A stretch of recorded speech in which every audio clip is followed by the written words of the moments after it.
Students, let's define a new state function enthalpy change, and it is denoted by delta H. Why there is a need? इसकी need क्यों पड़ी हमें? Because we know that heat supplied at constant volume is equal to internal energy change.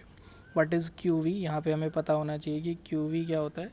Heat supplied at constant volume. अगर हम constant volume पे heat supply कर रहे हैं तो लास्ट लेक्चर में हमने पढ़ा था कि अगर वॉल्यूम कांस्टेंट है तो जितनी भी हीट सप्लाई करते हैं वो सिस्टम की एनर्जी इंक्रीज़ करती है. तो that is internal energy change. But most of the reactions आप जो भी लैब में रिएक्शंस करते हैं वो सारी रिएक्शंस जनरली किस में हो रही है? कांस्टेंट वॉल्यूम पे. अब आपके माइंड में आएगा कि कांस्टेंट वॉल्यूम पे कैसे हो रही है. Because most of the reactions जो है किसी वेसल में या बीकर में या टेस्ट ट्यूब पे हो रही है. और जो उसमें इम्पॉर्टेंट पॉइंट है वहाँ पे ये है कि जो वेसल है वो जनरली ओपन होता है और ओपन वेसल में आवर प्रेशर इज़ 1 एटमॉस्फेयर. तो वी कैन ऑल्सो से कि most of the reactions occur at constant volume और एट कांस्टेंट प्रेशर. मतलब मोस्ट ऑफ द रिएक्शंस में जो हीट सप्लाई की जाती है वो कांस्टेंट प्रेशर पे की जाती है.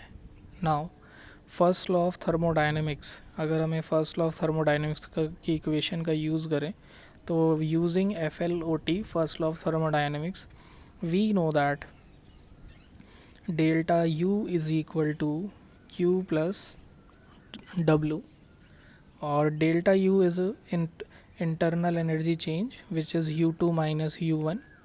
अगर Q हमारा QP हो गया heat supplied at constant volume और वर्क डन होता है हमारा माइनस P एक्सटर्नल इनटू में volume change V2 minus V1. अब हम इस इक्वेशन को लिख सकते हैं QP equal to U2 minus U1 plus P external V2 minus V1. अब हम क्या कर रहे हैं V2 वाली टर्म को एक तरफ ले आएंगे तो we can write it as QP is equal to U2 plus P external V2.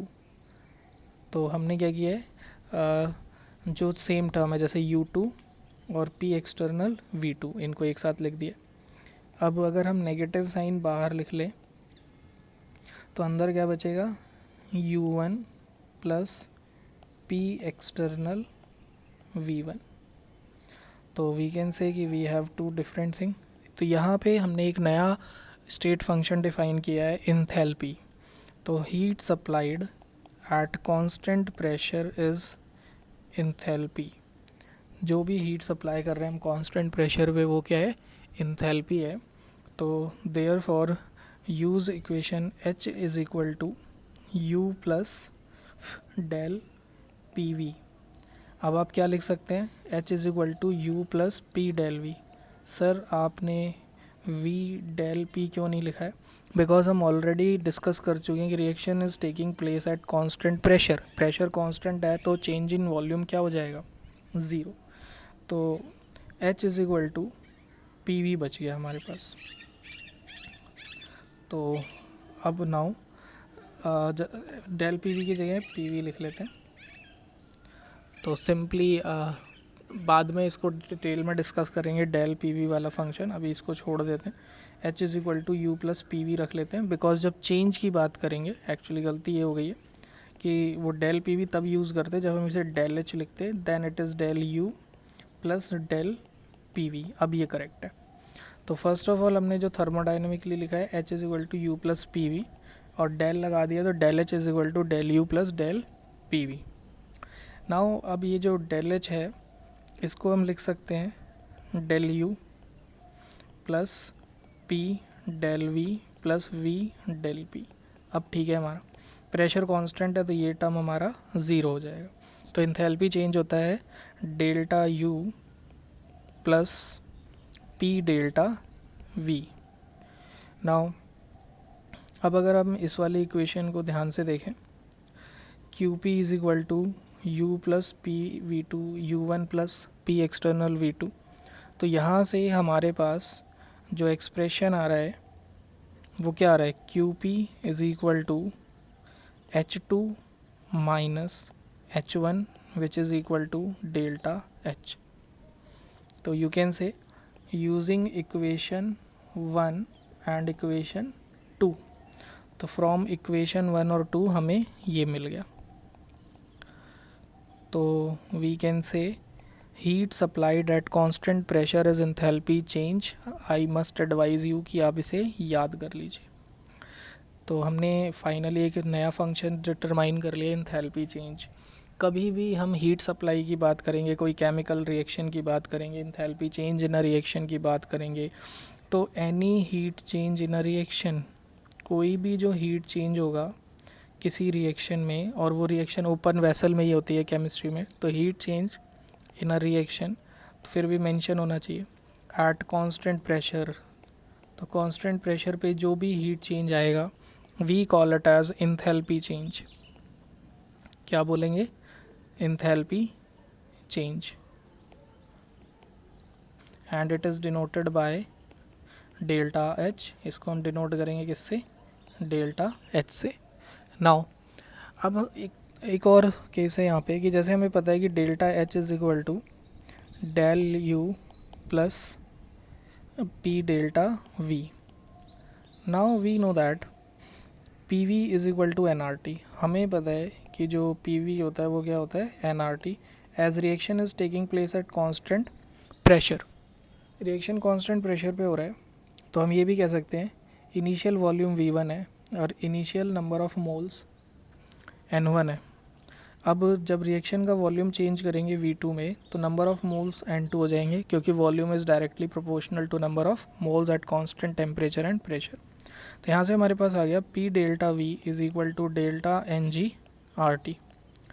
इस वैल्यू को अगर हम यहाँ सब्सटीट्यूट कर दें तो we get another equation delta H equal to delta U plus delta NG/RT. Again students आप इस इक्वेशन को भी याद कर लो, ये भी यूज़ होती है कई जगह. जैसे इसका पर्पज़ क्या है इस क्वेश्चन का, मतलब इसे यूज़ करने का, तो इसे यूज़ करने का पर्पज़ देखते हैं कि कहाँ पे ये रिएक्शन यूज़ होगी. सपोज़ हमें क्वेश्चन में मेंशन है कि वाटर है वो लिक्विड से चेंज हो रहा है किस में, वेपर में, मींस गैशियस स्टेट है. और हाँ, इसमें एक चीज़ और मेंशन करना चाहेंगे यहाँ पे हम कि डेल्टा एन जी क्या होता है. डेल्टा एन जी होता है change in number of moles involving gaseous reactant. Change in number of moles involving gaseous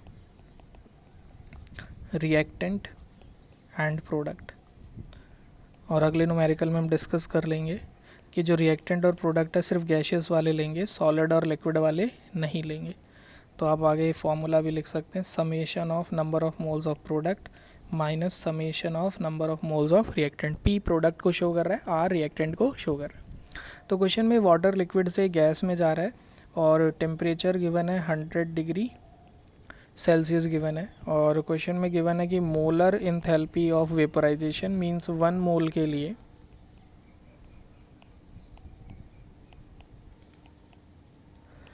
value है, आपको ले लेते हैं सपोज 40 किलो जूल पर मोल.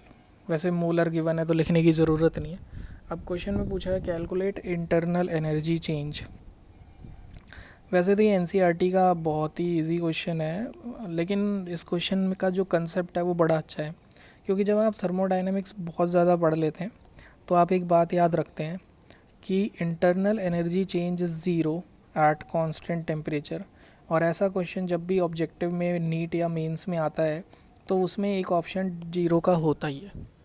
क्यों, क्योंकि इसमें क्या है, टेम्परेचर हमारा 0 degree Celsius 100 degree Celsius constant है, वेपराइजेशन बॉइलिंग पॉइंट कांस्टेंट है. तो अब ये ध्यान रखना है इस क्वेश्चन में, internal energy change is never zero during phase. जब भी फेज़ चेंज होगा तो ऐसा नहीं होगा, during phase change. In that case we always use formula delta H is equal to delta U plus delta NG RT. Now what is delta H here? Molar enthalpy of vaporization is delta H 40,000. 40 kilo joule को आप 40,000 लिखिए. Delta U निकालना है. Number of moles, delta N G सिर्फ gaseous लेने हैं, तो product में वाटर वेपर फॉर्म में है तो प्रोडक्ट के भी मोल्स हो गए हमारे पास 1 और रिएक्टेंट के मोल्स हो गए हमारे पास 0. तो डेल्टा एन कितना हो गया 1, प्रोडक्ट माइनस रिएक्टेंट. तो यू कैन से 1, आर की वैल्यू हो जाएगी 8.314. टेम्परेचर को केल्विन में लिखना है 373 केल्विन. तो वी अब आपके पास सिर्फ कैलकुलेशन ही बचा है. तो आई मस्ट सजेस्ट कि कुछ जो आपको एक चीज़ और याद रखनी है यहाँ पे कि आप 8.314 को 25/3 भी अप्रॉक्सीमेटली लिख सकते हैं. तो योर अप्रॉक्सीमेटली अगर हम ट्राई करें क्वेश्चन सॉल्व करने का तो 3 1 ज़ा 3 3 2 ज़ा 6 124. तो 124 आ गया हमारा सॉल्व करके. तो 124 को अगर हम मल्टीप्लाई करते हैं 25 से तो 25 4 ज़ा 100 50 प्लस 10 60 25 1 ज़ा 25 प्लस 6 3100 40,000. तो what is your internal energy change? It is 9,000 और अप्रॉक्स 9 किलो जूल पर मोल. तो यहाँ से हमने इंटरनल एनर्जी चेंज कैलकुलेट कर लिया. अब इसका सेकंड पार्ट भी बड़ा इंटरेस्टिंग है. इसी क्वेश्चन के सेकंड पार्ट में थोड़ा सा मिनिमाइज़ कर देते हैं. इस क्वेश्चन के सेकंड पार्ट में हमसे पूछा गया है आप again enthalpy change internal energy change बताइए अगर वाटर सॉलिड से चेंज हो रहा है वाटर लिक्विड में और टेम्परेचर अब 273 केल्विन है और जो इंथैल्पी ऑफ वेपोराइजेशन है वो है 4.2 किलो जूल पर मोल. तो अब इन दिस केस अगर हम इक्वेशन यूज़ करते हैं delta H equal to delta U plus delta N G R T, तो आई गेस हमें समझ आ रहा है कि delta N G is going to be zero here. तो अगर ऐसा क्वेश्चन है तो आप डायरेक्टली लिख सकते हैं कि delta H is approximately equal to delta U. तो इसी के आसपास ही इसका भी जो डेल्टा यू, क्योंकि बहुत ही थोड़ा सा चेंज आएगा, तो your answer is same 4.2 kilo joule per mole. इसमें एक आईआईटी एडवांस में क्वेश्चन आया था जिसमें वॉल्यूम चेंज गिवन था बहुत हल्का सा. तो उस न्यूमेरिकल को बाद में डिस्कस करेंगे जब थर्मो का और नॉलेज हो जाएगा. बट टिल हेयर अगर नीट में ऐसा क्वेश्चन आता है तो 4.2 का अगर नियरेस्ट कोई ऑप्शन है तो आप उसे टिक कर दीजिए, नहीं तो एग्जैक्ट कोई भी ऑप्शन नहीं है तो 4.2 टिक कर देना. बिकॉज आईआईटी ने भी एक ही बार पूछा है तो, लेकिन उसमें वॉल्यूम फिर मेंशन होता है कि प्रेशर अप्लाई करने पे कि वॉल्यूम 1000 से 999 हो गया, तो वो अलग क्वेश्चन है. मैं ऐसा भी नहीं बोलूँगा कि ऑलवेज़ इक्वल होता है, बट यहाँ पे हमने इक्वल लिया है क्योंकि और कुछ कंडीशंस क्वेश्चन में मेंशन नहीं है. आई होप आपको एंथैल्पी चेंज समझ आया होगा फंक्शन. फिर अब नेक्स्ट लेक्चर में दोनों को कवर करते हैं. Thank you.